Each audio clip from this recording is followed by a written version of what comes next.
Hi dear students, you may please take chapter 2, the Union Executive, the President and Vice President. So here, first of all, we should study who is the President. He is the executive head of the Indian state and the supreme commander of the defense forces in India.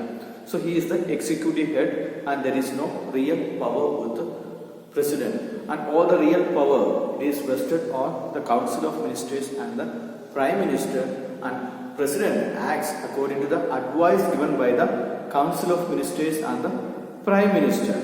And the next point you have to study is about the qualification for election.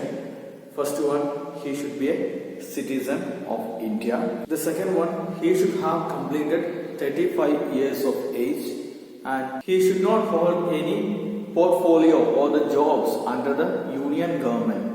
And finally, the fourth one, he should be qualified for the election as a member of Lok Sabha. So these all are the points or the qualification for the election. Then about the composition of electoral college.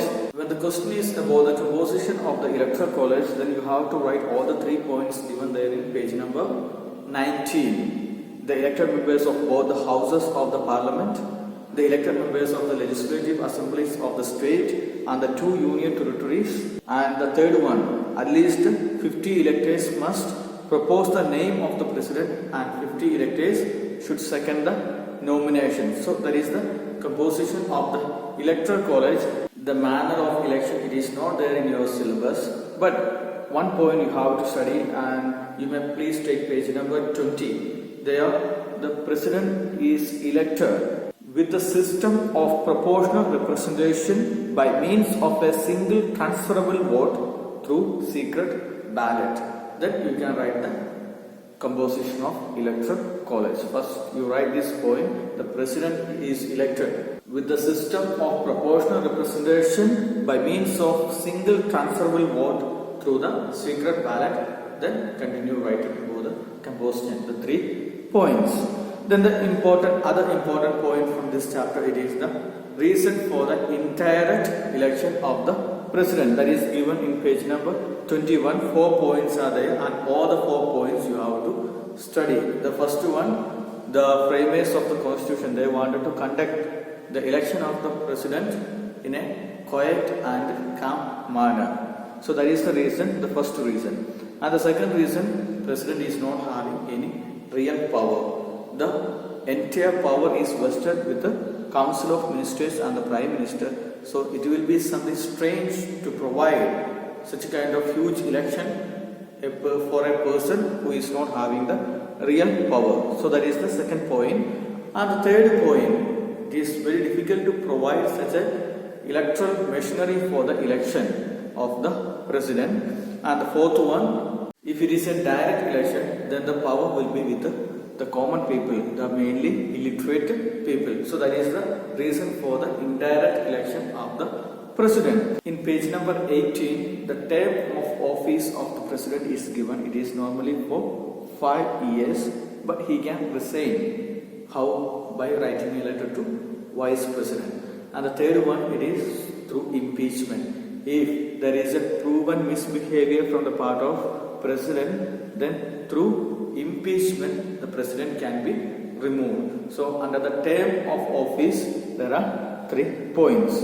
Now we will see about the process of impeachment. It is given in page number 18 and there are 6 points. The first 6 you have to write, and if you are writing only 1 or 2 points under the process of impeachment, then you are not going to get the mark.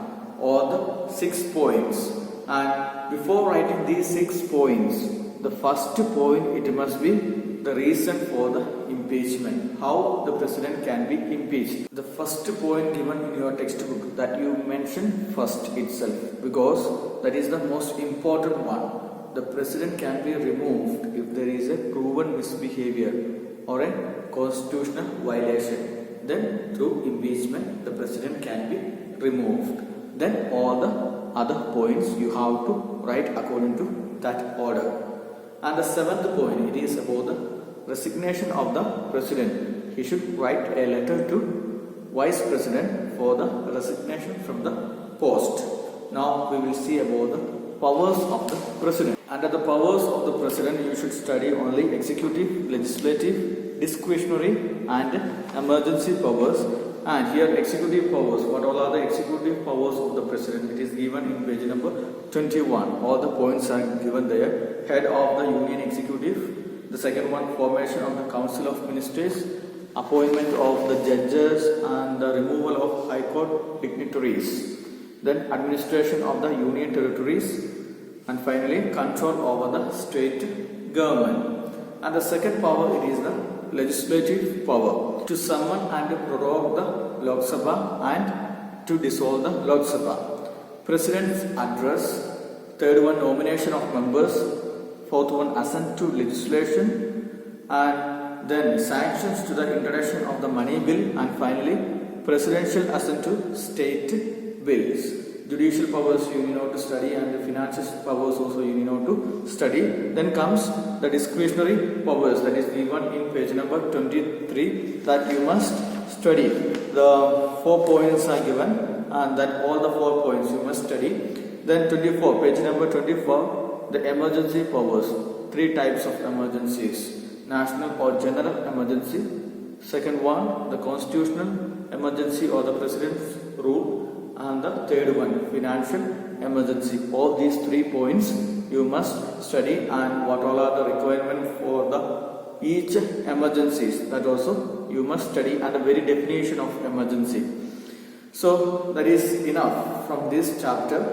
The vice president, that part is not there in this year, so you know to study that one, only these points. First of all, you should study about the president and who is he. Then qualification for election, composition of electoral college, reason for the indirect election, term of office, procedure for impeachment. Then powers of president. Only 4 powers: executive, legislative, discretionary and financial powers. Hope that you understood, and if there is any doubts, you just contact me. Thank you. Have a nice day.